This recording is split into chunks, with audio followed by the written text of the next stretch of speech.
দিবসের শুভেচ্ছা বাণী পাঠ করছেন জনাব আফরিন হক, সম্মানিত উপজেলা নির্বাহী অফিসার, হাতীবান্ধা।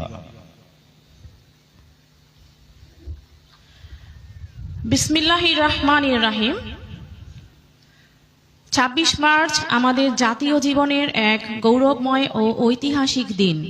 বাঙালি জাতির জন্য গৌরবোজ্জ্বল এই দিনে হাতীবান্ধা উপজেলার সর্বস্তরের জনগণের পক্ষ থেকে আমি গভীর শ্রদ্ধার সঙ্গে স্মরণ করছি জাতির শ্রেষ্ঠ সূর্য সন্তানদের, যাদের আত্মত্যাগের বিনিময়ে আমরা পেয়েছি একটি স্বাধীন ও সার্বভৌম বাংলাদেশ।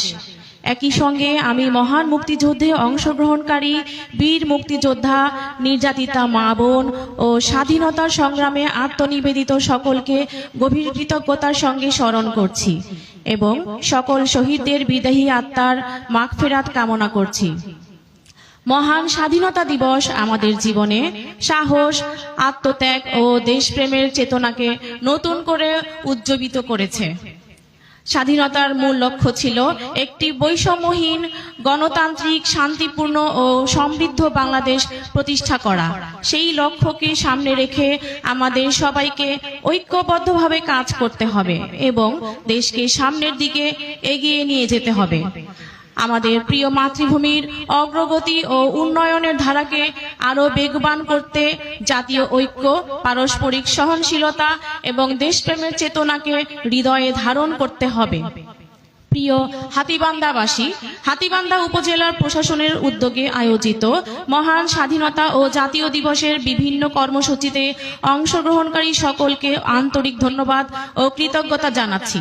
বিশেষভাবে কৃতজ্ঞতা জানাই বীর মুক্তিযোদ্ধাগণকে, যাদের উপস্থিতি আমাদের আজকের আয়োজনকে গৌরবান্বিত করেছে।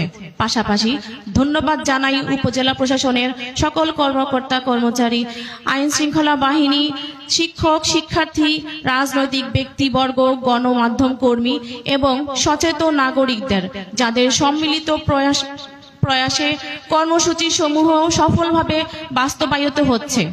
সম্মানিত হাতীবান্ধাবাসী, আসুন মহান স্বাধীনতা ও জাতীয় দিবসের তাৎপর্য থেকে শিক্ষা নিয়ে আমরা সবাই নিজ নিজ অবস্থান থেকে একযোগে আগামী প্রজন্মের জন্য একটি উন্নত, সমৃদ্ধ ও মর্যাদাশীল বাংলাদেশ বিনির্মাণে কাজ করি। দেশপ্রেম, সততা ও দায়িত্ববোধকে পাথেয় করে জাতীয় অগ্রযাত্রায় সক্রিয় ভূমিকা রাখাই আমাদের আজকের অঙ্গীকার হোক। ধন্যবাদ।